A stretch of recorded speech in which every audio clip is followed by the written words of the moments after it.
tersebut. Nah, dalam penanganan kasus dugaan korupsi fiktif bidang pengembangan pemuda, Dinas Pemuda Olahraga Kota Makassar tidak bergantung kepada Inspektorat Kota Makassar. Meski demikian, pihak Polda tetap menghormati apa yang telah dilakukan oleh Inspektorat yang telah berperan sebagai aparat pengawasan internal pemerintah PIP seperti itu. Dan pendengar, kita saat ini masih menunggu narasumber kita yang akan hadir bersama kita untuk berbincang pagi ini. Ada Pak Mirdan Mirdin yang kita akan sama-sama membahas tentang kasus dugaan korupsi kegiatan fiktif di Dinas Pemuda dan Olahraga Kota Makassar. Juga bersama Pak Chandra Tompo, Wakil Direktur Lembaga Anti Korupsi Sulsel. Tentunya kalau bicara soal korupsi, lembaga-lembaga anti korupsi ini akan terus bersuara, akan selalu bersuara bagaimana tindak lanjut dari pihak kepolisian penanganan kasus korupsi tersebut, kemudian juga mungkin bagaimana perkembangan kasus korupsi itu sendiri. Nah, pendengar, di dalam kegiatan-kegiatan fiktif yang dianggarkan oleh Dinas Pemuda dan Olahraga pada tahun 2018 ini, ada beberapa kegiatan kepemudaan yang kemudian penganggarannya ini dengan nilai yang cukup fantastis ya, di atas 100 jutaan seperti itu. Dan kemudian ternyata usut punya usut, ini karena dibilang fiktif ya, kegiatan fiktif artinya anggarannya ada tapi kegiatannya nggak ada. Nah, mungkin ada di antara Anda juga pendengar. Silahkan berkomentar di 3621853, kode wilayah 0411 3621853, yang karena otomatis kalau bisa misalnya dikatakan kegiatan fiktif, kita juga ingin mengetahui apa benar nih ada kegiatannya di tengah masyarakat yang katanya untuk pemuda lorong juga ada, kemudian ada beberapa kegiatan-kegiatan, intinya kegiatan kepemudaan yang melibatkan masyarakat Kota Makassar seperti itu. Apakah ada di antara Anda yang benar-benar mendapatkan ini tapi karena kegiatannya fiktif, otomatis Anda akan mengatakan mungkin kok katanya ada padahal kita nggak dapat gitu ya. Nah, makanya ini sudah memasuki tahap pemeriksaan, ada 10 orang yang diperiksa kemudian. Kalau bicara soal kasus korupsi memang sepertinya tidak ada habis-habisnya lah ya. Sudah di tengah pandemi seperti ini masih ada lagi ya kasus korupsi yang mencuat seperti itu. Kita di ini ya. Kita sudah bersama Pak Chandra Tompo untuk saat ini. Assalamualaikum, selamat pagi Pak Chandra. Ya, selamat pagi. Assalamualaikum warahmatullahi wabarakatuh. Waalaikumsalam warahmatullahi wabarakatuh Pak Chandra. Apa kabar nih? Ya, alhamdulillah baik. Baik. Ya Pak Chandra, mungkin tadi pagi sudah sedikit mengupas ya bersama kami di sorotan pagi di jam 6, Warta Berita jam 6. Tapi kita mungkin ingin menggelitik sedikit lagi kalau bicara soal dugaan korupsi kegiatan fiktif Dinas Pemuda dan Olahraga Kota Makassar. Kalau bicara soal kegiatan fiktif, ini bukan baru kali ini kalau bicara soal korupsi, karena yang namanya korupsi jalannya terlalu banyak begitu ya mungkin Pak Chandra ya untuk dilakukan. Halo. Bagaimana? Kenapa ada suara lain ini? Halo, ya itu. Sepertinya ini induksi. Jadi ada 2 suara yang didengarkan. Oke, kita coba akan menelpon kembali, menghubungi kembali Pak Chandra Tompo dari Lembaga Anti Korupsi Sulsel, yang mana tadi pagi juga sempat bersuara ya. Menanggapi tentang kasus ini. Halo Pak Chandra. Masih kayaknya masih. Baik, kita coba hubungi di nomor lain. Tapi Pak Chandra Ya, ini ya. kalau boleh tahu posisinya di mana nih Pak Chandra? Saya sekarang lagi di suatu tempat ini di daerah Jalan Gunung Latimojong. Oke, kalau memang kita lewat jaringan telepon agak susah, boleh mungkin bergabung lewat Zoom. Bagaimana Pak di sana? Jaringannya bagus tidak? Ini aja lewat telepon agak ini, Agak apalagi keras lewat ya? Zoom. Oke. Ya. Kita coba lewat nomor lain boleh ya lah. Nanti kita hubungi Ya, lagi ya. Pak Chandra. Baik, kita akan coba menghubungi Pak Chandra lagi nanti di line telepon yang berbeda. Pendengar, kita juga sambil menunggu terhubung dengan Pak Mirdan Mirdin ya, karena sampai saat ini belum terkonek nih dengan Pak Mirdan di line Zoom.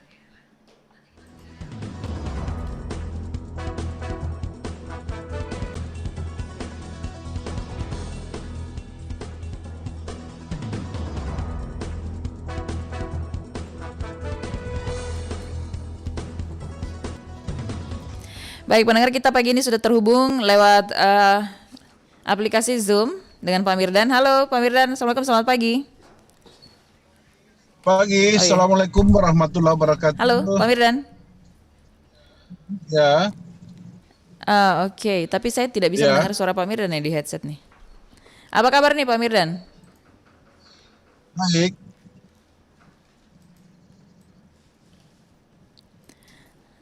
Baik.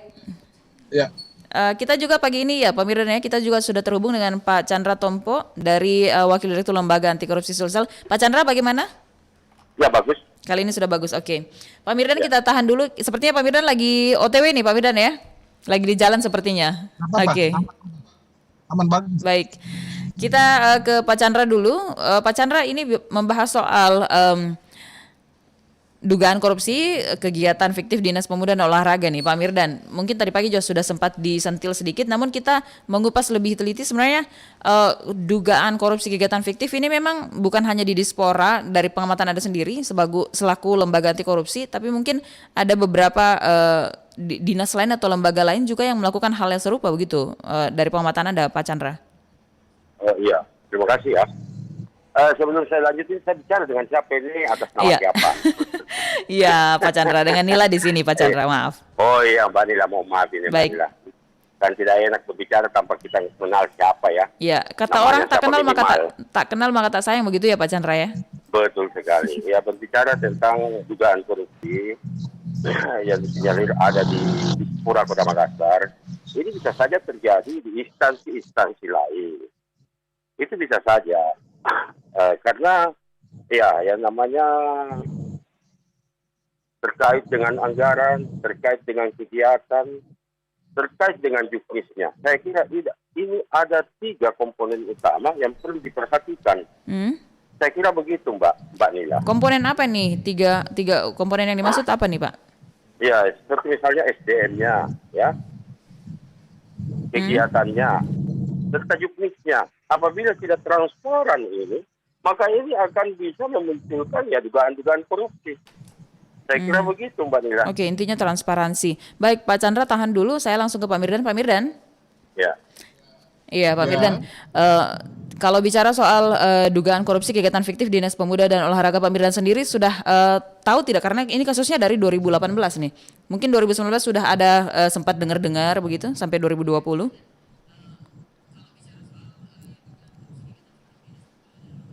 Halo Pak Mirdan. Agak ngelek ya. Ya karena sementara OTW jadi jaringan jaringan kurang stabil. Halo. Iya Pak Mirdan. Halo. Ya. Suaranya bias ya. Oke. Ya ini Halo. kalau boleh tahu Pak Mirdan lagi OTW kemana nih? Saya ada mau meeting dengan persiapan penerimaan peserta didik baru di Sulawesi Selatan. Kemudian beberapa agenda itu terkait dengan SKB surat keputusan bersama 3 menteri terhadap atribut pakaian pelajar, ya. Kemudian ada surat edaran menteri terhadap ditiadakannya pelaksanaan ujian Oke. nasional. Ini yang akan kita sepakati.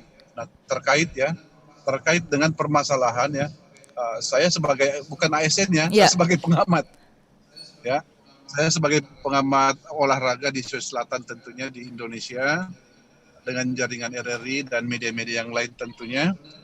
Sebenarnya ya, sepengetahuan saya sekarang itu sangat sulit untuk korupsi. Kenapa sulit? Karena sebagaimana disampaikan tadi saudara kita, kakanda saya tadi dari lembaga anti korupsi, itu karena ada beberapa komponen di atas yang mengatur terhadap ketetalaksanaan sebuah program. Nah ya, apalagi sekarang dengan sistem online, dengan misalnya dengan diterbitkannya permen ya, katakan kalau di keolahragaan ada dari Kementerian Olahraga tentunya ada permen olahragaan, kemudian ada turunnya ke bawah, kemudian ada lagi turunnya ke bawah sampai kepada juknis. Nah juknis pun itu semua online. Jadi di pemerintahan Pak Jokowi dengan dengan revolusi administrasi, revolusi manajemen, revolusi kebijakan, harusnya korupsi yang terjadi di Indonesia misalnya ya, itu nggak bisa terjadi lagi karena dengan sistem online semua by online, jadi semua masyarakat akan melihat, memantau, baik oleh masyarakat biasa, kemudian masyarakat anti korupsi, masyarakat bidang keolahragaan, itu bisa memantau dengan program. Jadi semua by Tapi online. buktinya memang terjadi nih Pak ya? Ya, nah, kenapa bisa terjadi? Karena sebenarnya di lembaga di SKPD pemerintahan kita itu sebenarnya juga berlapis-lapis pengawasan. Ada pengawasan kalau di kota, ada pengawasan, ada komisioner kota ya, yang setiap triwulan, setiap pencairan anggaran itu mereka turun. Kemudian ada pengawasan yang sangat melekat, ada BPK. BPK ini setiap bulan menerima, inspektorat menerima laporan daripada penyelenggara kebijakan program itu. Kemudian ada lembaga anti korupsi yang juga bisa mengakses dengan program. Kemudian ada lembaga KPK. Lembaga KPK ini bisa mengakses kok. Jadi semua laporan kegiatan di ujung tahun itu linknya masuk di KPK, linknya lebih masuk di BPK, dan tentu inspektorat pasti tahu karena sebagai lembaga pembina, sebagai pembina dari ASN. Ya, jika nah, sehingga jika kita temukan ada kasus seperti ini, maka di mana letak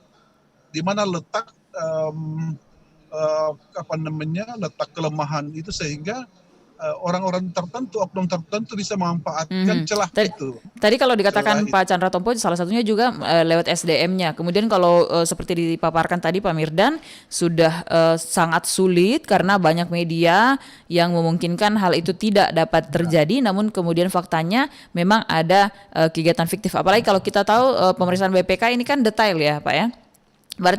Berarti benar, betul juga bahwa kata Pak Chandra tadi bahwa SDM ini yang kemudian dipertanyakan. Artinya apakah harus ada revolusi SDM begitu Pak Mirdan?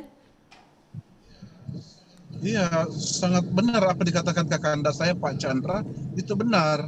SDM dalam artian mentality dan morality. Kalau persoalan SDM kinerja, saat ini semua orang punya kompetensi yang di atas rata-rata.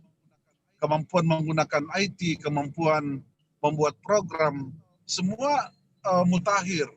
Tetapi persoalan person, sehebat apapun sistem yang kita bangun, semutakhir apapun program yang kita bangun, jika dijalankan oleh SDM yang nggak benar, maka nggak benar juga programnya, nggak benar juga sistem. Itu jadi sangat tergantung. Pak Mirdan sebagai pengamat olahraga otomatis banyak tahulah tentang apa saja mungkin kemungkinan yang bisa saja mungkin ini baru mencuat, jangan sampai di belakangnya masih ada lagi kasus-kasus lain di Dispora. Dan kalau melihat dari meskipun selaku pengamat olahraga dan melihat dari hubungannya ke Dispora ke kalau dikaitkan dengan profesinya Pak Mirdan ini pasti ada tidak mungkin tidak ada kaitannya nantinya begitu ya Pak Mirdan. Kemudian dari Pak Mirdan sendiri apa nih sebaiknya yang dilakukan Dispora untuk mengantisipasi hal ini tidak terulang lagi gitu Pak Mirdan? Jadi yang pertama itu sebenarnya kalau kita melihat kasus seperti ini, yang pertama yang kita lakukan tentu adalah pengetatan daripada pengajuan anggaran. Ya kan, kalau ada anggaran, jika ada anggaran yang menurut kita itu bisa menimbulkan bias di kemudian hari, tidak spesifik, dan nanti ujung-ujung pertanggungjawabannya nanti akan sulit, maka itu ditiadakan saja, ditolak. Jadi katakan gini, di 17 Agustus dia melaksanakan, ada SKPD tertentu yang melaksanakan kegiatan peringatan 17 Agustus dan kegiatan olahraga. Ini kan nanti bias. Olahraga apa di dalamnya. Nah, sehingga nanti jika ada program seperti itu dispesifikkan. Katakan festival ya, festival olahraga tertentu dilaksanakan pada ini dengan anggaran sekian. itu bisa kita terima. Tetapi kalau masih dia lebih general, dia lebih universal, maka itu harus diperjelas item-itemnya seperti apa, sehingga nanti anggarannya itu tidak gelondongan. Oke. Ya, kalau anggarannya masih gelondongan, maka potensi di situ ada. Baik, Pak Mirdan. Mungkin kita break sejenak begitu. Pak Chandra juga tahan dulu. Kita harus memutarkan ini. Ada beberapa iklan-iklan yang mau lewat. Jangan kemana-mana pendengar. Kita sampai masih membahas tentang kasus dugaan korupsi kegiatan fiktif Dinas Dispora Kota Makassar sampai jam 10 nanti. Plasma konvalesan saat ini menjadi harapan pasien COVID-19, terutama yang mengalami infeksi berat. Para penyintas COVID-19 dapat berperan aktif membantu sesama dengan menjadi donor plasma konvalesan, seperti yang telah dilakukan Menko Perekonomian serta Ketua Komite Penanganan COVID-19 dan Pemulihan Ekonomi Nasional, Erlangga Hartarto. Para pendengar RRI, harapan untuk sembuh bagi pasien COVID-19 kini semakin banyak, yakni tidak saja melalui obat-obatan yang diberikan tenaga medis, namun juga dengan terapi plasma konvalesen. Terapi plasma konvalesen ini diberikan oleh para pendonor yang telah sembuh dari COVID-19 untuk diberikan kepada pasien lain yang terinfeksi berat COVID-19. Saya pribadi telah melakukan donor plasma konvalesen ini dengan harapan agar juga dapat diikuti oleh para penyintas COVID-19 lainnya. Pemerintah bersama Palang Merah Indonesia akan memfasilitasi terapi plasma konvalesen sebanyak mungkin. Bila ada 10% saja penyintas COVID-19 melakukan donor plasma konvalesen, maka akan semakin banyak pasien sembuh serta akan mendukung harapan Presiden Joko Widodo agar terbentuk herd immunity pada akhir tahun ini. Saatnya berbuat baik untuk sesama dengan menjadi donor plasma konvalesen. Saya, Erlangga Hartarto, Menko Perekonomian, Penanganan COVID-19 dan Pemulihan Ekonomi Nasional.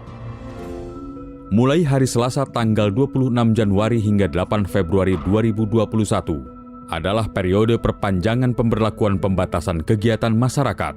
Pada periode ini, masyarakat diharapkan semakin disiplin menegakkan protokol kesehatan agar meluasnya penyebaran virus COVID-19 di tanah air dapat dicegah sehingga kehidupan masyarakat dapat pulih kembali.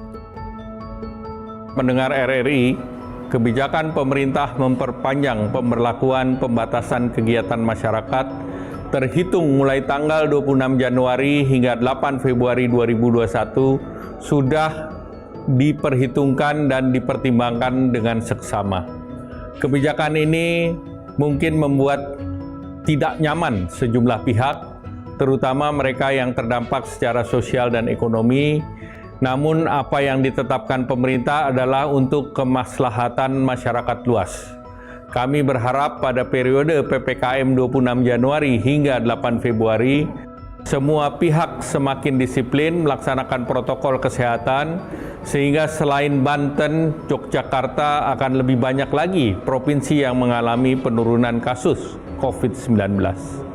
Saya Erlangga Hartarto, Menko Perekonomian Republik Indonesia, juga Ketua Komite Penanganan COVID-19 dan Pemulihan Ekonomi Nasional. 94,4 FM, Pro 1 RRI Makassar, Kanal Inspirasi.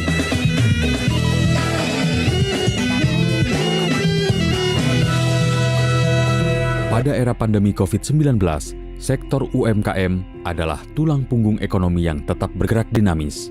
Pemerintah pun memberi dukungan penuh bagi sektor UMKM ini, seperti yang disampaikan Menko Perekonomian Erlangga Hartarto, yang juga Ketua Komite Penanganan COVID-19 dan Pemulihan Ekonomi Nasional.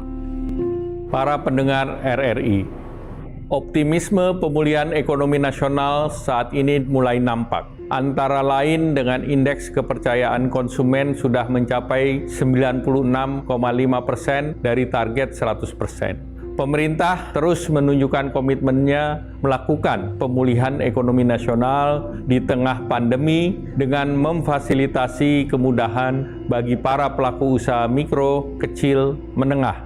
Pada tahun 2021 ini alokasi plafon kredit usaha rakyat ditingkatkan menjadi 253 triliun rupiah. Pemerintah tetap memberikan subsidi bunga sebesar 7,6 triliun sehingga para pelaku UMKM hanya perlu mengangsur bunga kredit sebesar 3% selama 6 bulan. Bahkan bagi para pegawai yang terkena dampak ataupun ibu rumah tangga yang ingin memulai usaha, disiapkan fasilitas bunga 0% dengan pinjaman maksimal 10 juta rupiah. Semakin banyak UMKM yang memanfaatkan fasilitas ini, maka pemulihan ekonomi nasional akan semakin cepat. Saya, Erlangga Hartarto, Menko Perekonomian, Ketua Komite Penanggulangan COVID-19 dan Pemulihan Ekonomi Nasional.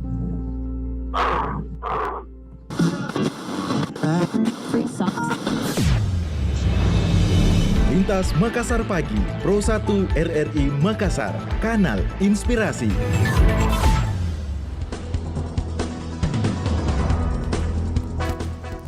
Pendengar, kita masih di Dialog Interaktif Lintas Makassar Pagi. Saya Karina masih menemani Anda. Kita masih bersama Pak Mirdan. Mungkin saya ke Pak Mirdan dulu. Mungkin closing statement Pak Mirdan terkait kasus ini, tentunya sebagai masyarakat Kota Makassar juga dan juga selaku pengamat olahraga, tentunya ingin melihat perkembangan yang baik dari kepemudaan dan tentunya bidang olahraga di Makassar. Apa nih Pak yang ingin disampaikan Pak Mirdan?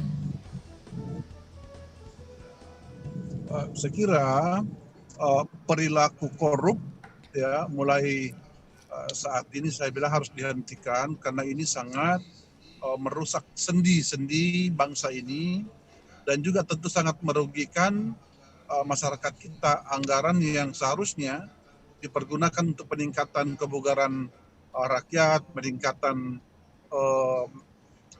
dari masa COVID pandemi ini sangat dirugikan. Sehingga jika ada perilaku seperti itu, saya kira tentunya harus tuntut dengan pasal berlapis.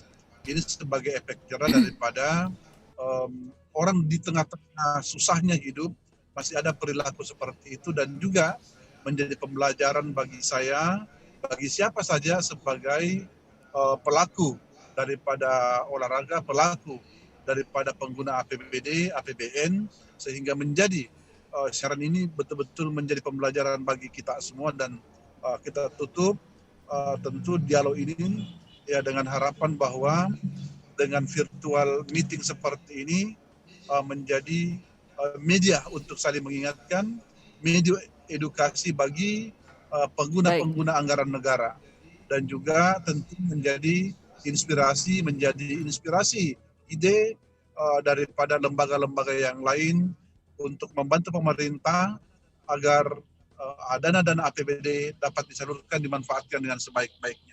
Baik Pak Mirdan, terima kasih untuk waktunya pagi ini bersama RRI Pak. Hati-hati di jalan Pak Mirdan, selamat sampai tujuan. Siap.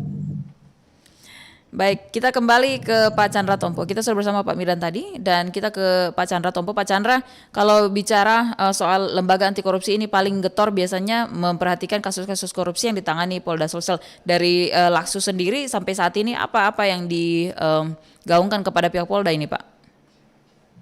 Oh ya, terkait dengan kasus yang ada di Dikpora ya, dugaan korupsi, kita meminta kepada aparat penegak hukum agar kiranya segera, karena ini kasus kan sudah cukup lama saya kira, tahun 2018.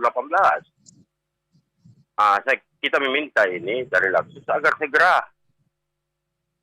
menetapkan saja siapa yang ditersangkakan di situ. Saya kira demikian ini Mbak Nila.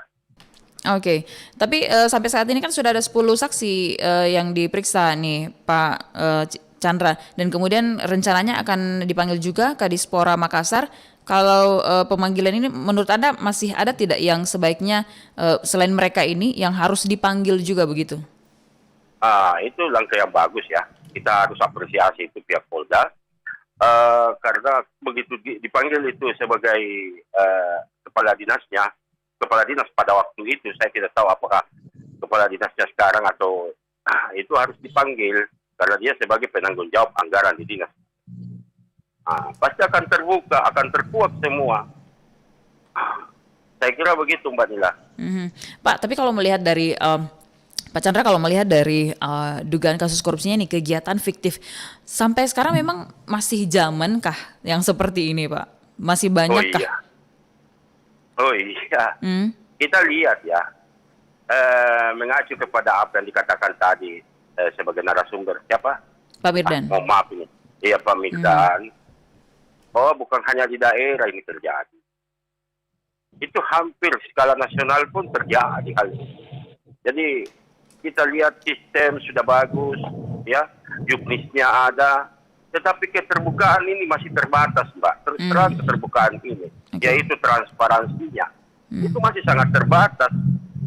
Itu yang pertama. Contoh misalnya saya sebagai pelaku ya, saya sebagai pelaku dalam hal ini sebagai aktivis, itu kadang kita ingin menemui pejabat, ingin bertanyakan sesuatu itu sangat sulit. Itu pertama.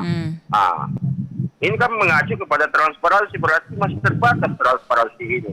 Memang kalau secara elektronik memang, tetapi itu kan baru dasarnya. Setelah kita ingin dalami, masuk ke dalam, mempertanyakan sesuatu, itu sangat sulit untuk ketemu dengan pejabatnya. Katakanlah PPK-nya, atau satkernya, atau kepala dinasnya. Inilah kendala-kendala yang kita temui di lapangan, Mbak. Begitu, Mbak Dila. Tapi kalau melihat sejumlah saksi yang dipanggil ini sudah memungkinkan begitu ya untuk terungkap kasus ini begitu Pak Chandra. Tapi mungkin dari pengalaman juga banyaknya kasus korupsi di Polda. Bagaimana menurut pandangan Pak Chandra nih? Apakah kasus ini akan selesai secepatnya atau mungkin masih tunggu waktu lagi? Padahal ini sudah dari 2018 kasusnya. Iya betul Mbak Dila ya. Kita berharapnya sebagai masyarakat ya pasti berharap supaya persoalan ini bisa dituntaskan, bisa dibawa ke ranah pengadilan. Kita berharapnya begitu. Tetapi kan punya pihak kepolisian kan punya cara-cara juga. Kita juga harus hormati itu Mbak Dila. Dengan adanya saksi 10 saksi dan rencananya akan dipanggil kepala dinasnya, ini kita juga harus memberikan apresiasi kepada pihak Polda bahwa pihak Polda tidak main-main di dalam mengusut kasus ini. Saya kira begitu Mbak Nila. Baik Pak Chandra, terima kasih untuk waktunya pagi ini bersama RRI Pak. Dan tentunya kita berharap kasus ini cepat selesai begitu ya, dan segera terungkap siapa pelaku atau otak di balik kasus ini. Iya betul. Baik, selamat pagi Pak Chandra. Assalamualaikum. Ya selamat pagi. Waalaikumsalam warahmatullahi wabarakatuh.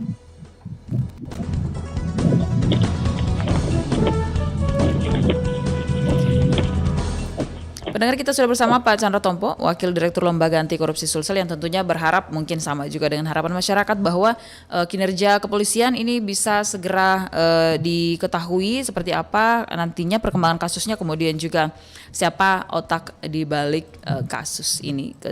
Tentunya ini kejadian yang sangat memukul, apalagi di Dinas Pemuda dan Olahraga. Kalau bicara soal kepemudaan sih, ini otomatis kita berharap bahwa pemuda-pemuda generasi sekarang ini tidak ada lagi ya yang istilahnya untuk mencontoh hal-hal yang tidak baik seperti ini. Ya contohnya ya korupsi.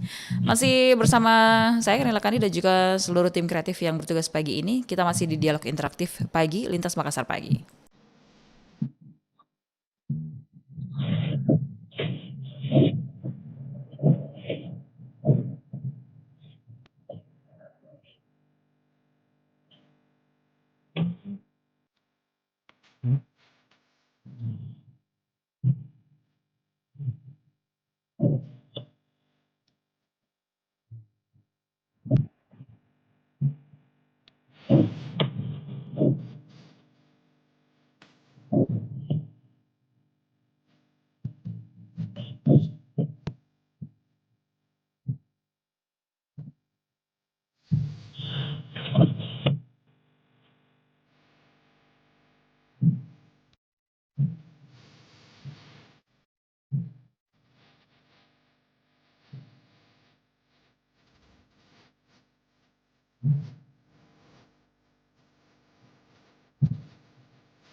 Lintas Makassar Pagi, Pro 1 RRI Makassar, Kanal Inspirasi.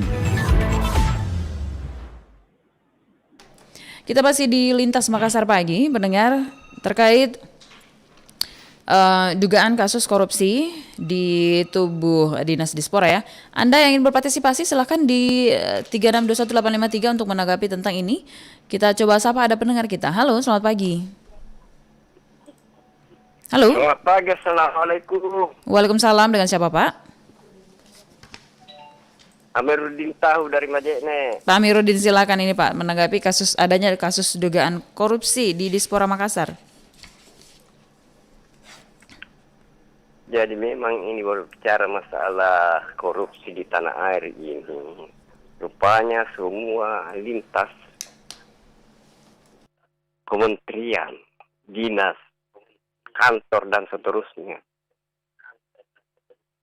Padahal sudah dinyatakan di dari KPK, Menteri Dalam Negeri, beberapa yang terlibat itu bahwa siapa yang korupsi dalam masalah anggaran di tanah air ini, pegawai negeri sipil ASN sekarang, itu dipecat. Dan sekarang sudah dirasakan ini orang yang korupsi di Kabupaten Majene ini, khususnya Sulawesi Barat, sudah banyak yang menderita. Kembali ke masyarakat, tidak ada pekerjaan dan seterusnya karena dipecat sebagai ASN. Baik. Sadarilah wahai para korupsi selaku ASN sekarang. Baik. Jangan sama sekali mengadakan kebersamaan korupsi ini karena kalau sudah ditetapkan selaku Korupsi berjamaah begitu Pak ya?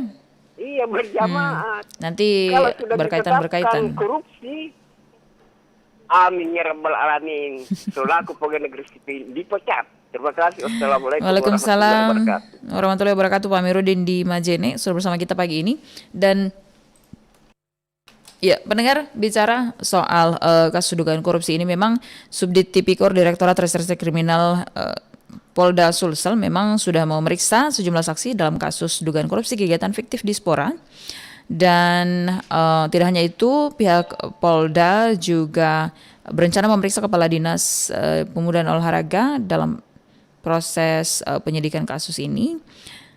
Dan Dispora sendiri sampai saat ini tentunya akan dilakukan pemanggilan begitu. Meski demikian, untuk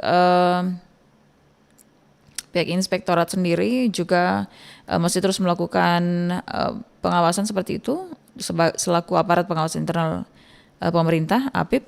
Dan tentunya ini kalau mendengar kasus seperti ini sangat tentunya menyentuh apa ya istilahnya, kalau misalnya saya nih sebagai atlet otomatis saya juga kayak aduh kok bisa ya ada kasus korupsi kayak gini. Nah otomatis kita akan berpikir sebagai atlet yang kemudian mungkin kemarin sempat aktif di Dispora sendiri, nantinya kita kegiatannya nanti apa nih, mungkin besok-besok ada kegiatan yang bagus yang akan dilakukan, lalu kemudian ini akan dipertanyakan lagi nanti prosesnya lebih panjang lagi, akhirnya mungkin akan terkendala lagi di prosesnya seperti itu, akhirnya ada kegiatan yang baik yang akan dilakukan ini akan terkendala akhirnya gara-gara sudah adanya kasus korupsi seperti ini ya pendengar. Baik pendengar, kita akhirnya sampai di sini mungkin ya untuk topik kita pagi ini. Bagaimana pengarah acara saya? Kita masih ada tersambung? Ya, karena kita rencananya pagi ini ingin ngobrol-ngobrol juga nih dengan salah satu atlet yang ada di Kota Makassar. Bagaimana tanggapannya tentang hal ini ya? Siapa tahu ada yang ingin mengatakan selain kata kecewa lah istilahnya ya. Selain kata kecewa, dan tentunya ini kita masih menunggu bagaimana nanti hasil pemeriksaan dari Kadispora yang rencananya akan dipanggil oleh pihak Polda. Bagaimana Ibu PA? Nggak ada ya? Oke, kalau begitu saya akhir sampai di sini kebersamaan kita pendengar dalam dialog interaktif Lintas Makassar Pagi. Untuk kali ini saya Karila Kandi bersama seluruh kerabat kerja yang bertugas mengucapkan terima kasih dan sampai jumpa.